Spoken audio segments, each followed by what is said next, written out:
Hi, this is Carl Franklin. You're watching DNR TV from dnrtv.com. I'm in Oslo, Norway with Udi Dahan at 6 in the morning. Hi, Udi. Hi, Carl. Good morning. Good morning. We are here at the Norwegian Developers Conference, or NDC, and we were in the fishbowl talking yesterday and said, hey, this would be a good opportunity to do a DNR TV on the service bus. So tell us what we're looking at here on this webpage. So this is the NServiceBus.com website, and it's where you go get NServiceBus. And while I'm telling you about it, I might as well click the download version 2.5 now button. So we're getting it going. By the way, we're doing this on Carl's machine. So there's the whole end user license agreement, so that you don't sue me if this causes all sorts of data loss or all sorts of problems. But later on, we'll see that actually it's really, really quite solid. So you don't need to worry about that. And this is all, we're going to use Visual Studio 2010. Absolutely. So here we go. We're just going to pick some place to put it. So Carl's going to tell me where not to put it. The C drive is fine. Okay, we'll stick it on the C drive under an NServiceBus folder. Sure. And this is the free community version. We'll talk a little bit later about that kind of stuff. All right, and while this is downloading, we'll just zoom ahead through the magic of video editing to the end. All right, so we're almost done downloading here. Now, NServiceBus is a product that you developed mostly yourself? Yeah, so I started writing NServiceBus, it must have been 7 or 8 years ago when the code base originally started. And as a consultant working on big enterprise type projects, I found the need to have this kind of toolkit with me. And originally I was waiting for Microsoft to kind of provide it. But client said, we need these projects done. So I started rolling my own thing and went into production. And then I took those libraries and took them to another client and kind of grew from there till it kind of became a thing in its own right. Okay. And just tell us briefly while you're finding this file and unzipping it, tell us briefly what the big picture for having a service bus is. What problem does it solve? So the big problem of NServiceBus, there are kind of two major things that NServiceBus solves. One of them is reliability, as we'll see in just a second. And the second one is publish-subscribe capability. So reliability, we'll see why that's important. I think at a fundamental level, we all understand kind of the reason why we want our software to be reliable and the underlying infrastructure to be reliable. But from a publish-subscribe perspective, sometimes people don't get what's the big thing about publish-subscribe. So kind of try to imagine writing code, like regular single process code without having .NET events. Yeah. And imagine how far back that would take you if you did not have a decent callback mechanism. Right. And ultimately, NServiceBus is giving you that kind of ability to decouple your code, but only at a distributed system, at a larger level, rather than just only at a single process level. Okay. So now we've found our download. One of the things that it'll tell you on the download page, so you'll see it right over here. Step number 1, security and configuration. Unblock the file. That is such an important thing. So a lot of times people forget this and they get all sorts of weird things that happen to them. So please remember. And if you don't do it on the zip, you have to do it on every file. Every file, and believe me, and NServiceBus has a lot of files. Yeah. So So it comes with lots of binaries itself, as we'll see when we unzip this thing. And we've got .NET 3.5 code, and we've got .NET 4.0 code, and we've got tools, and we've got samples, and we've got all this kind of stuff. Believe me, you don't want to extract this kind of stuff yourself. So we're just going to pull this out over here. And 752 times you would have to unblock. Yeah. Pretty much. Right. Believe me, we've done a lot in terms of the documentation. So that's good. When you're going to the download, we have this, getting started page. Do go through those steps. It'll tell you what to do and the samples that we're going to be going through in just a second. Yeah. So take the time to work through the docs. RTF webpage. Yeah. So I think that's a thing that a lot of that a lot of open source projects sometimes, that's one of the barriers to entry, is the fact that they don't have very good documentation online, and it's kind of hard to get started. So we've invested a lot in the online documentation and the really, holding your hand, because NServiceBus is a little bit different from your regular kind of development. So what's run me first bat? Run me first. That's one of the reasons why we call it run me first.bat. So we're just going to open up a quick command prompt so that we can see what's going on. Oh, there it is, the beautiful green screen. I love the green screen, yeah. Right. So let's just back out to the CD NServiceBus, and we'll see the run me first.bat. And first thing we're going to do is just run it. And one of the things that you're seeing popping up right in front of you, MSMQ is not configured correctly. Please run with a /i to reconfigure MSMQ. Okay. And we can also see in Visual Studio, for those of you that are used to looking at it from Visual Studio, you can go to Server Explorer, and under the message queues, if MSMQ is not installed, it'll tell you right over there that there's a problem. Now, if you've used the netMSMQ binding with WCF, you might have run into this problem, but then it's kind of, you're on your own. How do I install MSMQ? And it has these 4 checkboxes, and which ones do I click? And what do they mean? And what is Active Directory integration? And all these kinds of things that I think is absolutely crazy. That a person that all they want to do is kind of get around to building their line of business app and have it just work. So we've done all that kind of stuff for you and said, just give it the /i. And it's going to go along and see, MSMQ is not installed. Let's go with install MSMQ. And now it's waiting to finish that up. Once it does that, it'll go do the next thing. Where is it pulling MSMQ from? Does it exist on your hard drive but just not installed, or? So the great thing about MSMQ and why we default to it as our transport, but it's pluggable, you can use anything else, is that MSMQ exists in every installed version of Windows. From Windows 2000 and on. It's just not installed. It's just not installed by default. So that makes it very easy for, if you want to roll out NServiceBus and your IT admins are saying, I don't know, I don't like MSMQ. It doesn't have an automated install. And, by default, it doesn't. We've just gone through the effort of going through the wizard and creating all the kind of stuff to give you an automated install. Great. The same thing with the distributed transaction coordinator. You'll see the DTC bit over there. And it checks that the DTC is there and all this kind of stuff that WCF doesn't do for you and you got to solve on your own.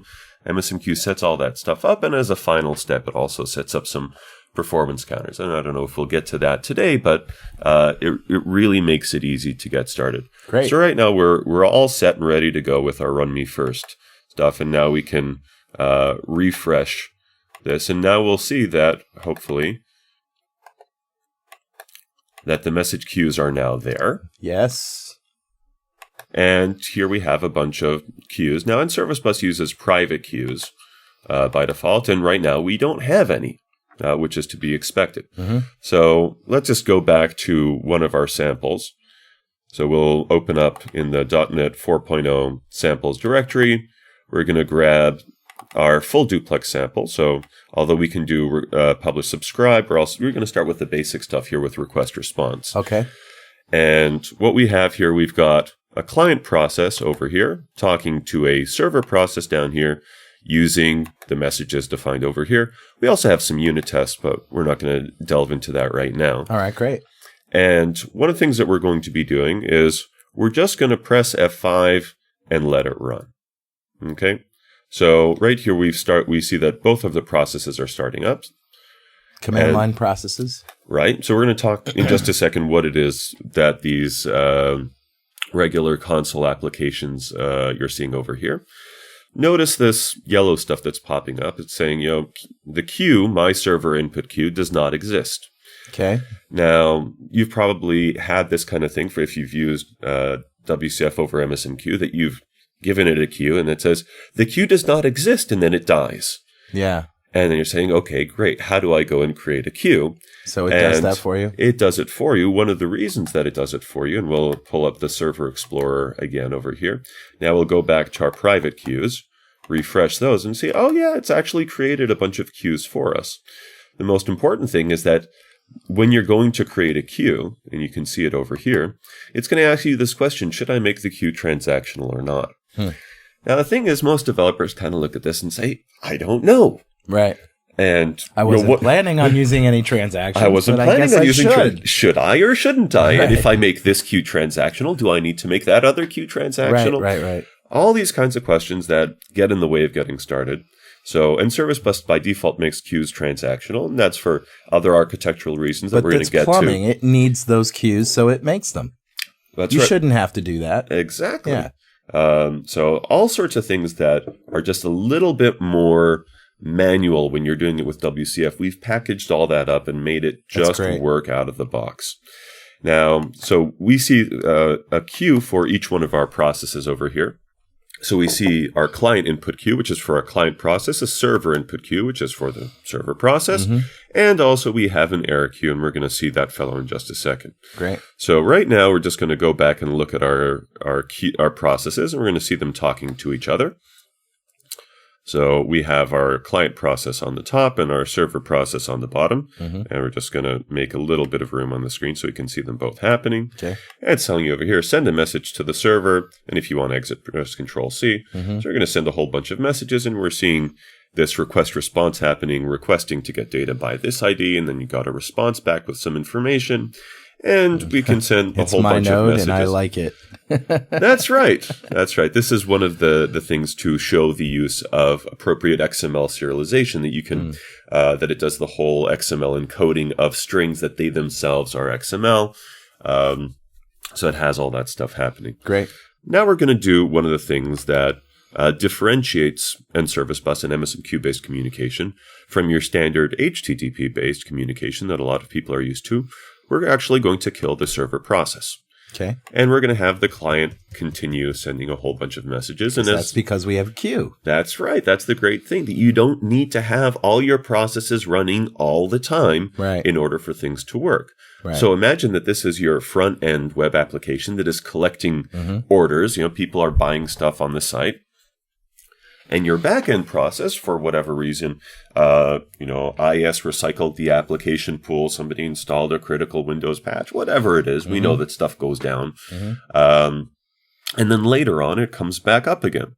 So we're going to go back to our server process and bring it back online. And there it is, making, again, some room for things.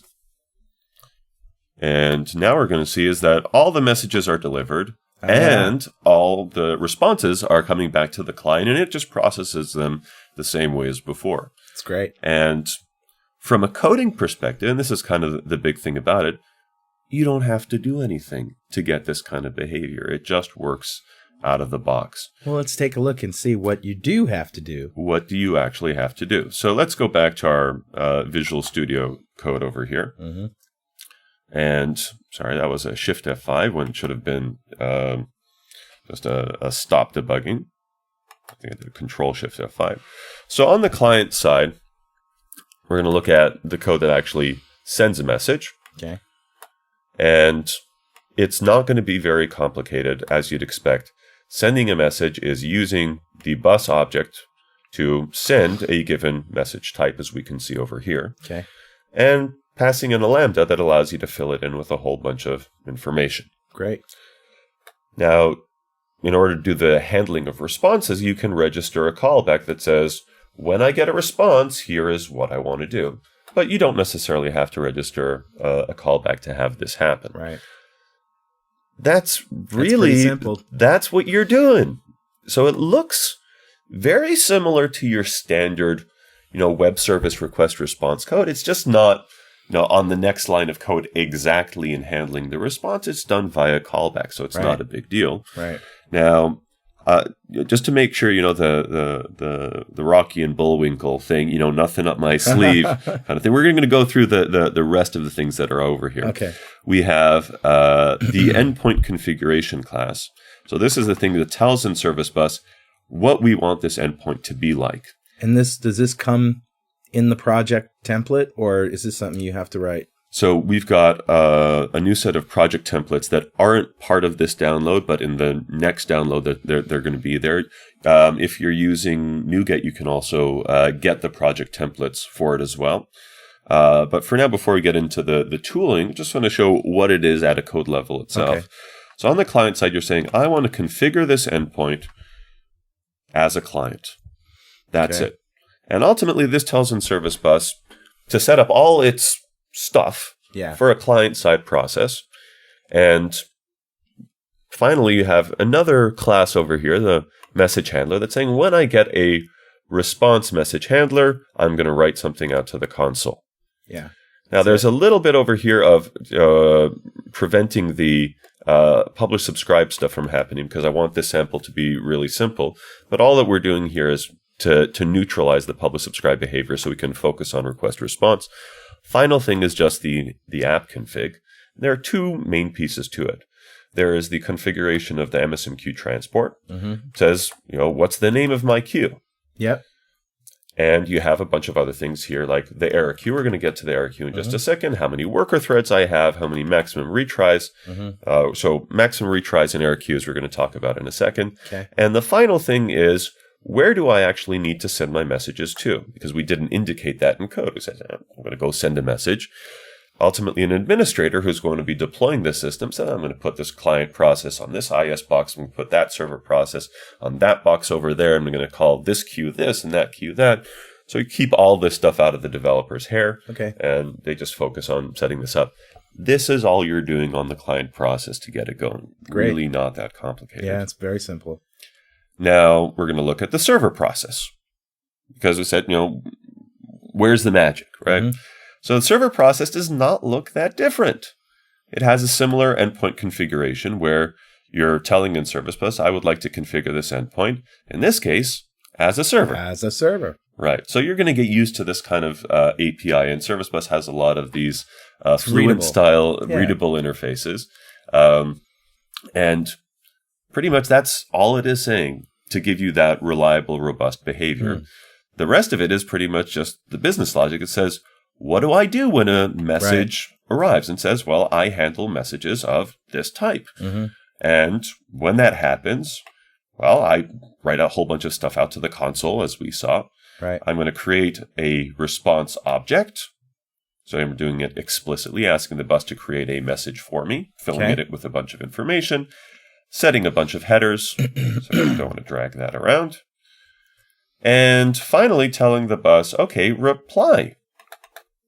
And that's about it now in terms of code. Yeah, now let's look at the messages and tell me what the restrictions are on the classes that I can create. Do they have to be serializable?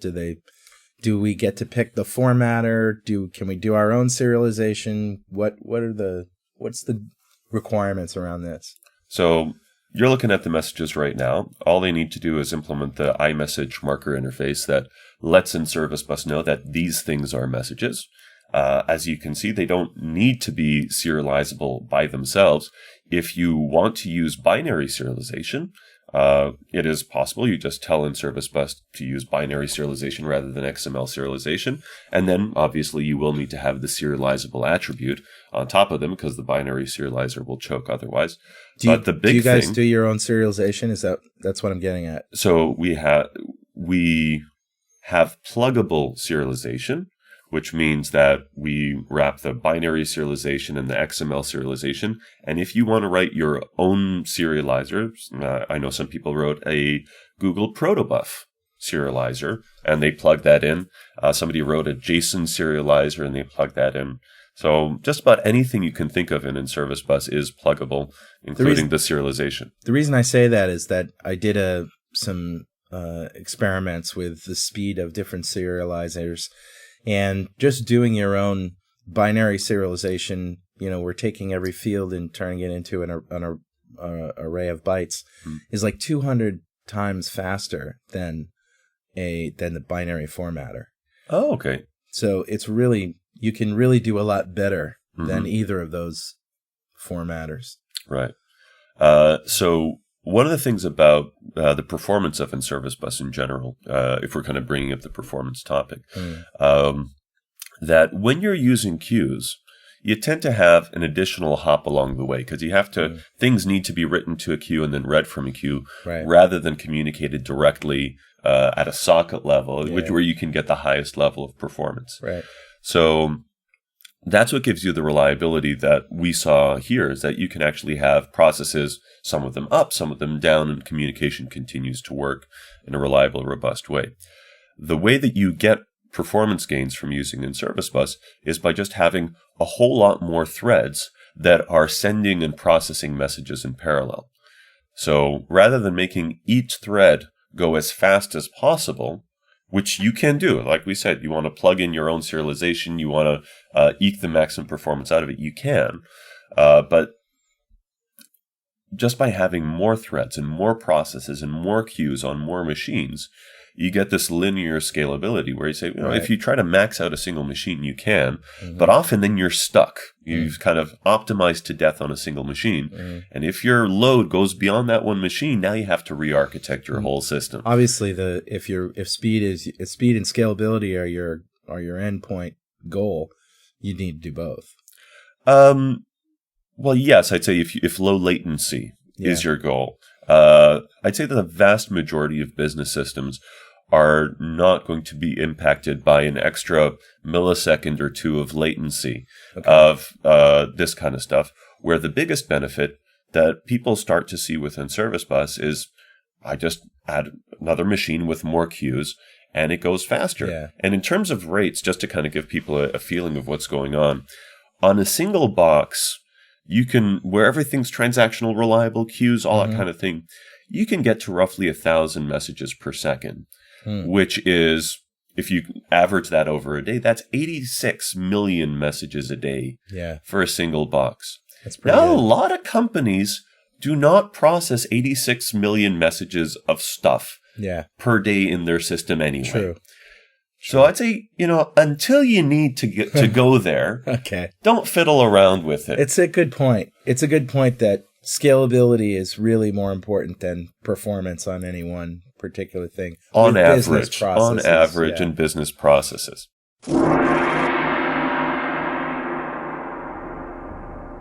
太古の昔からのバグの恐ろしい大群が容赦なく私たちの NET 忍者の兄弟を拷問し、容赦なく彼らの絶え間ないプログラミングの労働の果実を壊滅されています。私たちは反撃するための時間が来ている。多くのバグをできるだけ虐殺。あなたが誠 NET 忍者であることを証明。いくつかのバグ退治のための準備はできていますか？あなたの剣を研ぐ取得し、で、あなたのミッションを完了してください。So these are our messages. Sending them, handling them, we saw that bit over here. Now the one thing that I want to talk a little bit more about is, again, we're kind of still under the reliability thing. Right. What happens when, and developers often are concerned about this, so what happens if something bad happens? So let's say rather than doing this kind of console writing, we were talking to a database, and the database, as we all know, occasionally throws exceptions at us, saying, couldn't connect to the remote host because the connection pool was exhausted. Right. Or I got a deadlock. All sorts of bad things. So what we're going to do now is just to simulate this kind of stuff, we're going to throw an exception in our code over here, and that's it. Okay? Okay. So we're going to run this thing again. I love it. Throw a new exception. No information whatsoever. Exception. Well, I mean, it's there are the connection refused by the remote host. Yeah. Often, an administrator is looking at that saying, "Really? Yeah. So what am I supposed to do about that?" Right. And so sometimes, even if there is that information, we're kind of wondering still, there was a deadlock. What do I do about it? Right. Right. And cross your fingers and hope it doesn't happen again. Right. So we're going to send a message to the server. Okay. And this time we see, throw a new exception. Visual Studio's breaking on us. But now we're just going to press F5 and go through it. Okay. And it pops up again. And we're going to press F5 and it pops up again, and again, and again, and again. And all of a sudden it doesn't pop up anymore. Because the retries were 5. That's right. Yeah. So those are the retry mechanisms that we saw. One of the reasons that NServiceBus does this is because things like deadlocks, the database tells you very nicely, it's not you, it's me. Right. Please come back. Your data is wonderful. I want your data. I just can't handle it right now. And usually the developer says, oh no, it was an exception. This data must be garbage. Throw it away instantly. Write it to a log file somewhere where an administrator will look through it and say, oh. Of course they will. Right. Well, this customer wanted to buy $10 million of products from us, but, we don't have that anymore because a deadlock happened. So for this reason, NServiceBus tends to be a little bit more forgiving. Says, you know what, let's give it a couple of tries. Right. And even then, what we're going to see here, when we're going to talk about the error queue in just a second, is it's saying, this message has failed the maximum number of times. But now we're going to take a look at our error queue, which used to be empty. And now we're going to see that, there's actually a message in there. So even when a message fails the maximum number of times, NServiceBus does not say, this is garbage, I'm going to throw it away. Because there could be all sorts of other reasons that, somebody could be backing up the database right now. And this is still a good $10 million order. We don't want to lose it. Right. Let's just put it on hold somewhere until things work themselves out. And an administrator can monitor queues. One of the nice things about MSMQ is exposed via Windows Management Instrumentation, so you can very easily plug the number of messages in the error queue to your standard monitoring systems and put a little alert on there that administrators get a little ping telling them, oh, you got a message in the error queue, go take a look at what the problem is. And they can go in there and say, oh, okay, let's take a look at what it's telling me. So let's move this out a bit. And it's going to tell you a lot of things. It says, I had a problem processing a given message. It was done by this user, Quasimo Carl Franklin, and the queue that it came from is my server input queue on this machine. So go take a look at that process on that machine. That's where it failed. And this is the message ID that you need to look at. Okay. So imagine that your system is processing thousands of messages. By the time an administrator gets around to taking a look at what's going on, and a whole bunch of other stuff has happened, they can just kind of copy and paste this string, do a find in the log files, and say, oh, okay, the problem that we had was, let's go take a look at our process.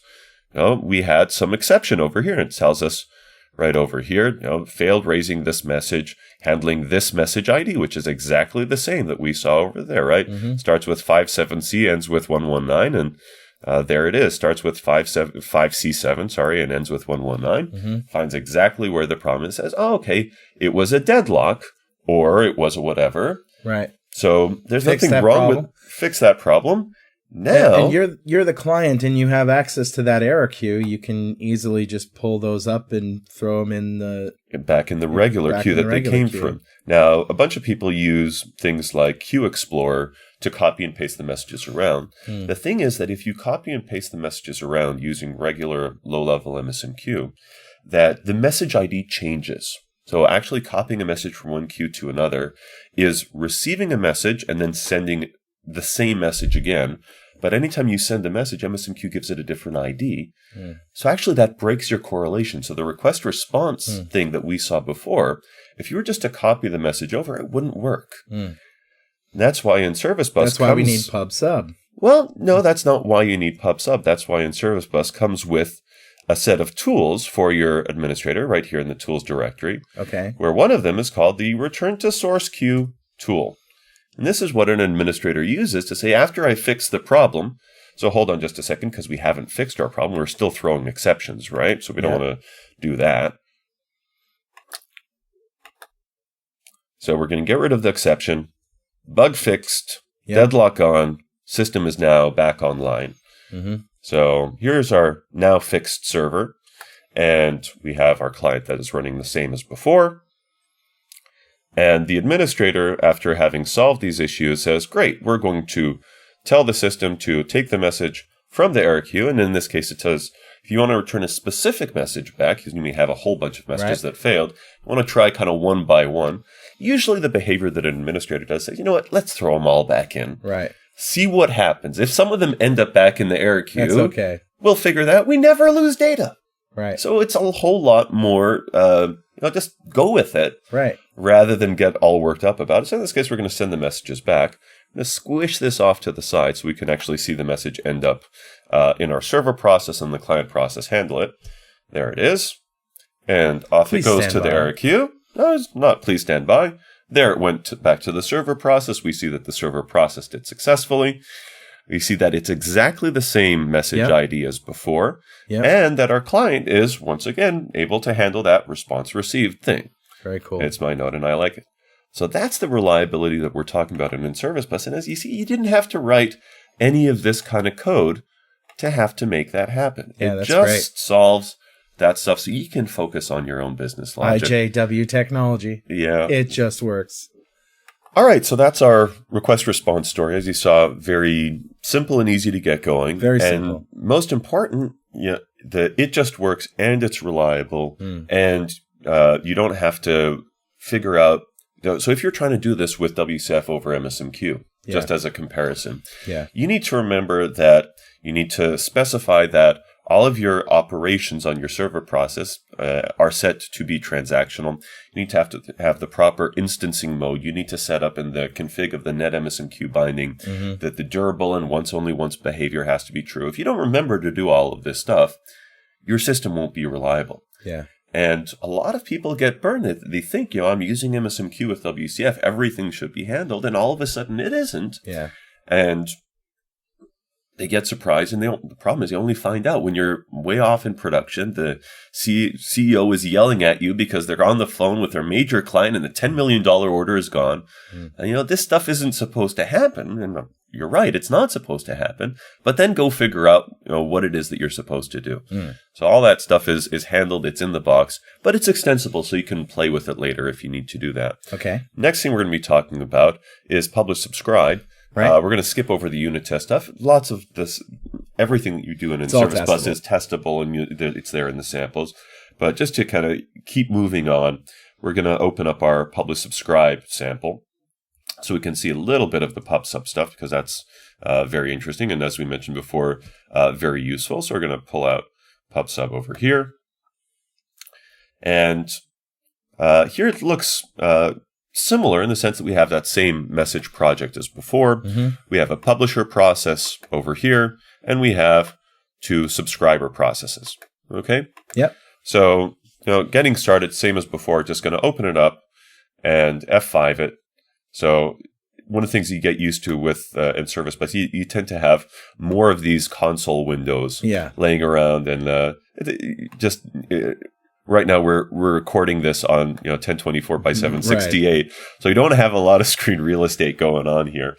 But here we've got the publisher on the top, 2 subscribers on the bottom. Okay. Once again, it's creating our queues for us, and all we're going to do here is we're just going to publish a whole bunch of messages, and we're going to see that both of our processes are receiving them, and everything's great. Same thing as before. If one of our subscribers crashes and starts up again, it's going to be exactly the same as the request response. All the messages will be waiting for them.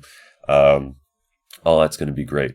The thing that might come as a little bit of a surprise to you, and this is in the documentation on the Getting Started page, is what happens when the publisher crashes. So what we're going to do is we're going to crash the publisher, and then we're going to restart it over here.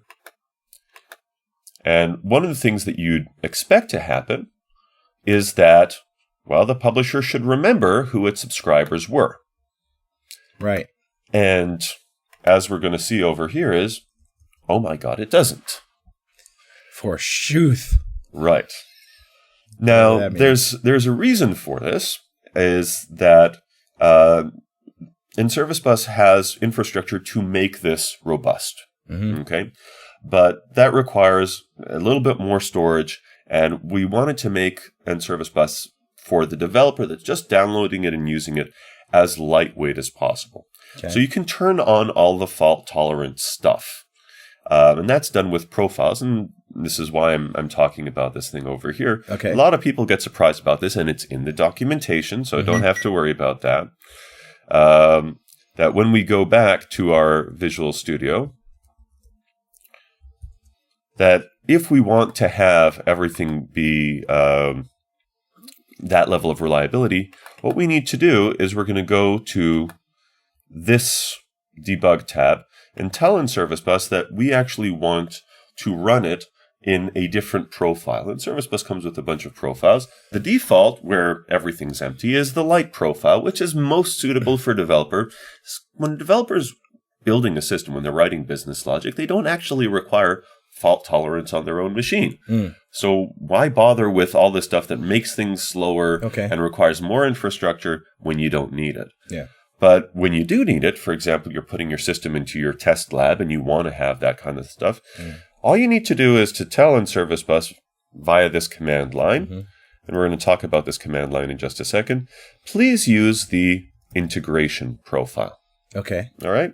So the integration profile is the set of NServiceBus internal knobs and dials that makes it ready for a test environment. So not yet scale outable. That's a production environment. All right. But it gives you that level of fault tolerance. So that's the only thing that we're changing. We're going to run it again. All right. We're going to pull all our subscribers down to the bottom.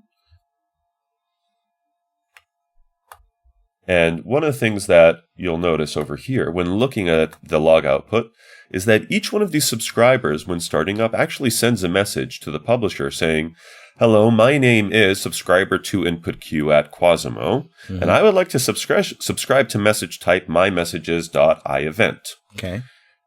Now, the main difference when turning on the integration profiles is, I'm going to store that information in durable storage so that later on, if I crash and wake up again, just like we did before, I'm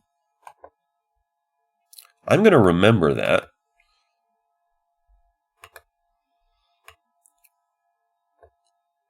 Okay, we're working without a mouse here, folks. That's right. So that's what, okay, there it is. Let's bring that puppy back to where it was. And we're going to start sending messages. And once again, we can see here is that our subscribers are receiving them. Great. So that's what I said before. It has all of this stuff in the box. Sometimes it takes a little bit of poking around to understand how you need to turn it on or off. The nice thing about profiles, and the reason that I bring it up, in addition to this cool pub sub stuff, we're going to see the code in just a second. It's, as you'd expect, bus.publish. It's not rocket science to write this code. Right. The nice thing about this kind of profile stuff is that, for your own code, it's a really useful thing to have. Imagine you need to send email as a part of your system, and frankly, everybody needs to send email as a part of your system. When you're actually writing the system the first time, you don't want to have to fiddle around with setting up an SMTP client and to just run your system on your own laptop. You want to see, when your system is sending emails, you want to see them written out to the log files to say, am I sending the right kind of information? With NServiceBus, you can actually plug into the profiles and say, I would like to write a class that handles the light profile for my own email sender. So when I say to send an email, I'd like you to configure in the container my log file email sender rather than the SMTP email sender. I see. And when I'm moving this to my test lab, I would like to use this other kind of email sender. And when I'm in a production environment, I want to use the final real SMTP sender. So you can actually plug into all of these profiles and get this kind of life cycle friendly coding stuff going on without, as you saw, without actually have to change configuration. What you really want to do is write those processes, the client and server processes or the pub sub processes. What happens when you get the message? When do you send it? All of that stuff. Right. And then worry about the transport later. So all this stuff is available in the documentation online. It'll tell you about running the sample and the fault-tolerant messaging and durable subscriptions, which is what we just talked about over here. One of the things I want to mention here is this start external program thing that we kind of skipped over a little bit because we're looking at Visual Studio and we're seeing all these processes come up. But one of the things that might surprise a lot of people is that every one of these things is actually a class library. It's a DLL. You don't actually have to write an executable to have this work, because I wondered that when I saw this start, I was like, well, where's the startup project? Right. Where are all the apps? Where are the apps? Yeah. So NServiceBus comes with its own host process because, quite frankly, it's fairly repetitive over and over again to write that kind of host process. So NServiceBus comes with its own. Now, the thing about the host process is that it has that same kind of lifecycle-friendly behavior. So when you're running it over here, you just configure via the debug tab of your Visual Studio Project properties to start an external program and to use the reference to the NServiceBus host, which is that host exe process. Now, this exe process gives you that run it as a console application default, but the big thing is, well, nobody's going to actually go to production with a console application. Right. What I want a Windows service. Right. Now, the thing is that writing Windows services is a royal pain in the ass. Well, writing them's easy. It's the debugging them. It's the debugging them, which is exactly what we've been seeing here. Stop it, rerun it, set a breakpoint. Yeah. Back and forth, back and forth. Yeah. And, no. Yeah. You want to do that with Windows services, you're going to lose the last bit of hair that you have. That's right. And for those of you who know me, I have a lot of hair left, and this is why. It's genetic in our family. We do good in that area. So the thing about the host process is, as you see, it's very debug friendly. You can set breakpoints. We can, so in our publishing message, we can just say, all right, bus.publish, and let's put a breakpoint over there. As we saw, you just press F5. Everything pops up really quick, really lightweight. It doesn't feel like you're using Windows services at all, as well it shouldn't, and you get the regular breakpoints. You don't have to do anything fancy. Right. But the bigger thing going on here is so how do I install this thing as a Windows service? Right. So I'm not going to garbage up your laptop with a whole bunch of Windows services because I wouldn't mind. Okay. No, I don't mind. But I know how to remove a service. Right. But just to kind of give you and the folks listening an idea of the documentation that comes with NServiceBus, that any of your questions, you just go to the documentation and you'll see about this host process right over here where it tells about hosting. And if you want to host in your own process or you want to use the NServiceBus host, I'm just going to click over there. Tells you all about it, this start external program and where you get it from and how you configure it, the file scanning stuff that it does, how you configure the logging. So even the logging of NServiceBus is extensible. How to do your own dependency injection. All this stuff is documented online. Great. The thing I want to talk about is the thing that we're seeing over here on the bottom is the installation. Is that it has this very nice /install thing to it. Jeez. So installing it as a Windows service and specifying what the service name is and the display name and the description and how many instances you have. Do you want this thing to be started manually or not? What's the credentials, the username and password that you want this running under? I mean, developers shouldn't have to fiddle around with this crap, right. And definitely not administrators. They don't need this whole headache of how do I deal with all this kind of stuff. You only have to install NServiceBus host exe as a service once, right? Well, and you're then doing it's this, a host container for all of your services? No, in this case, you're doing this on a process-by-process level. Process-by-process. Because if you're doing publish-subscribe, you want the publisher to be loosely coupled at runtime from the subscribers. You don't want the fact that a subscriber is going to come down, it's going to bring down your publisher, or the client-server case that we saw before. Okay. And we say, well, you want to continue accepting orders while this other guy is down. So that's why we make it really dirt simple to get up and running, both at a developer shop and actually to roll it out in production. And give a lot of people hear from their administrators, oh, it's MSMQ, it's going to be difficult to work with. Oh, we don't like using Windows services. Why just can't we throw everything in the same IIS? Because in a lot of cases, a little bit of tooling is missing. Once you put that tooling there, people say, you know what, I really like this. Yeah. It makes my life easier. And you know what? It's fairly easy when you get used to it. And you can see this in Visual Studio, obviously, in the Server Explorer. Just refresh our private queues to have this nice picture of everything that's going on in your system. But let's not talk about the Visual Studio picture, but the admin picture. Okay. And So then that- I got a couple of questions too. Right. So in the admin picture, administrators obviously are not going to be using Visual Studio to take a look at what's going on. They can just go in via the computer management, go into the services and applications, see over here the message queuing stuff going on, and what you're seeing over here is this dashboard that not only tells you what the queues are in your system, you can actually see the number of messages in every single queue. Nice. So imagine being able, for an administrator, for anybody in your system, to, by a very simple built-in Windows UI, say, what's the status of my system? Yeah. Which process is slowest? Which one has the most messages in it? Which one do I need to scale out? So you get all this. It really is useful once you start delving into this style of working. Say, wow, it really is powerful. Because in IIS, you kind of go in and you look at all the performance counters, memory in this heap and the process utilization. But you never really know, wait a minute, how many orders are actually pending in my system? Which is a very useful metric to have. And it just pops it up right there for you. Okay, a couple of questions. Is it possible to use both the pub sub and the request response in the same system? In other words, what if I had one client that wants to send a message up to the service bus, and the service bus then takes that with a publisher and sends it out to my thousands of subscribers all over the place? So absolutely, there's we isolate these samples so that you can see each one by itself.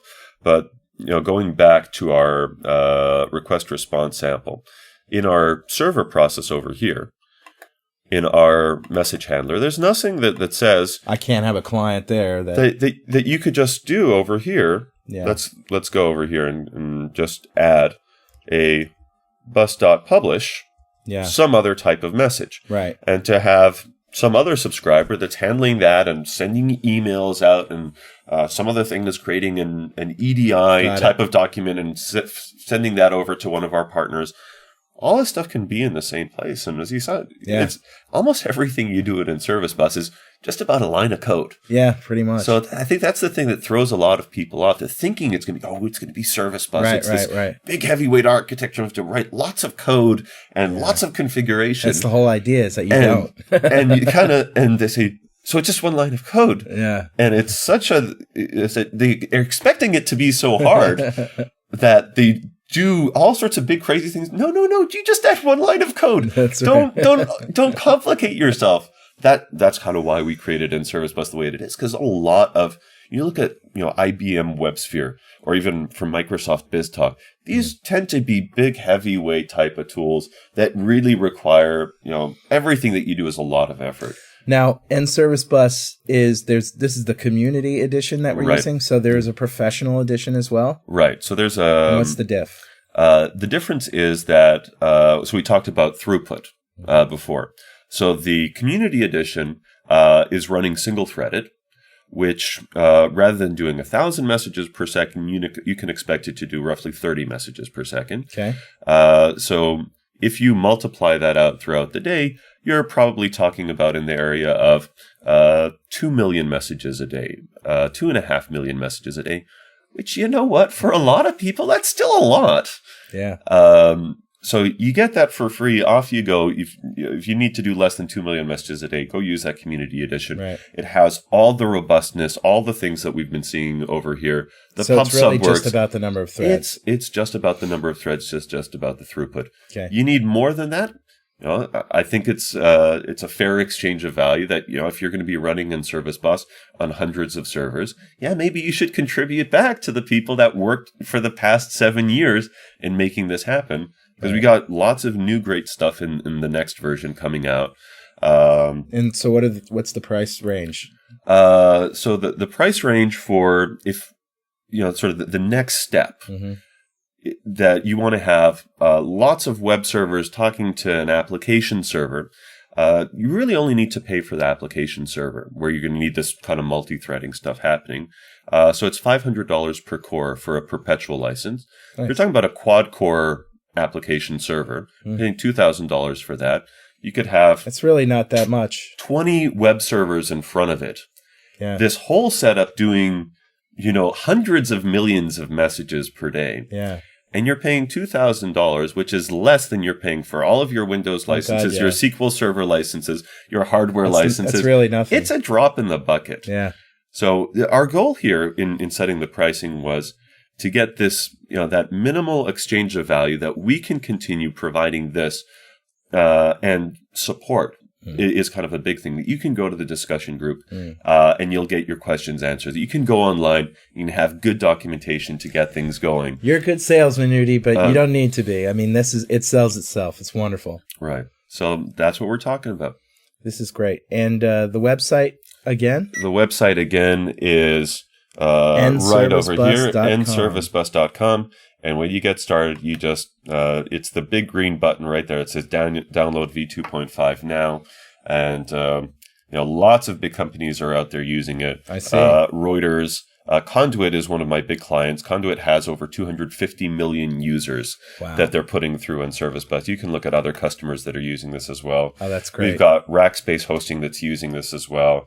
We've got ISVs that are doing healthcare. We've got online software as a service guys. We got banking guys. We got utilities.